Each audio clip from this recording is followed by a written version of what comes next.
सीमा सोमनाथ मोठे राहणार गेवराई जिल्हा बीड.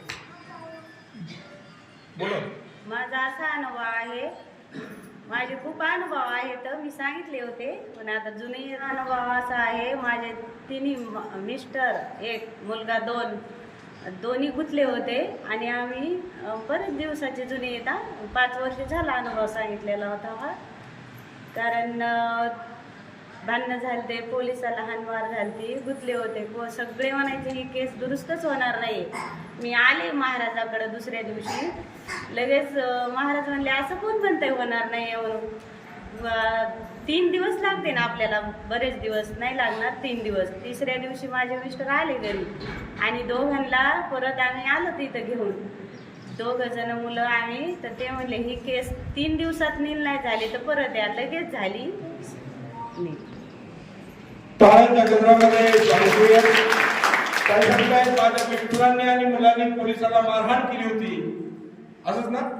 त्यामुळं पोलीस स्टेशन मध्ये ते अडकले होते. इथला आशीर्वाद घेतला, त्यांना सांगितलं 3 दिवसामध्ये ते बाहेर येतील आणि तिसऱ्या दिवशी बाहेर आले. हा त्यांचा अनुभव आहे. टाळ्यांच्या गजरामध्ये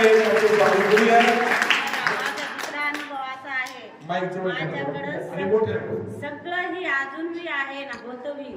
पण माझी अशी परिस्थिती होती, माझे मिस्टर मला घरात येऊ न देत नव्हते, बघत पण नव्हते.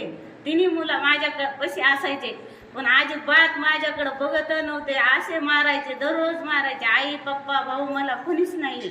मी महाराजाकडे आले, एकच दिवस सांगितलं, ते 3 पोरं घेऊन आले. ते म्हणले असं कसं होणार नाही, या तुम्ही माझ्याकडे. मला आज बी महाराजांनी माझ्या मुलाला 1 रुपया दिला, 1 कोटी कमवलं ते निधन, अजून बी धन आहे. पण माझी अशी परिस्थिती होती, मला घरात माझी एंट्रीच नव्हती. आता भरपूर आहे की महाराजाच्या आशीर्वादाने, महाराजांनी पाहिलं घरी येऊन, सगळं सुखात आहे. टाळ्यांच्या गजरामध्ये मागं होते, पण इथली सेवा इतकी निष्ठेनं केली त्यांनी. अगदी त्यांनी मागाशी पहिला अनुभव सांगितलं की नवऱ्यानी मुलांनी मारहाण केली होती पोलीस स्टेशनला आणि त्याच्यानंतर बाहेर सुटण्याची तारीखही दिली, त्याच तारखेला बाहेर पण आले. पण त्यांना 1 रुपयाचा फाईन दिला होता आणि 1 रुपयाचा फाईन दिल्यानंतर मी त्यांना त्याही काळात ओळखतो आणि आताच्याही काळात ओळखतो. आदरणीय साहेब, राहायला घर पण छान नव्हतं, फार काही परिस्थिती चांगली नव्हती.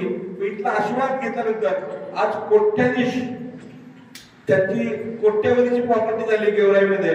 असं त्यांचा खूप मोठा अनुभव आहे. टाळ्यांच्या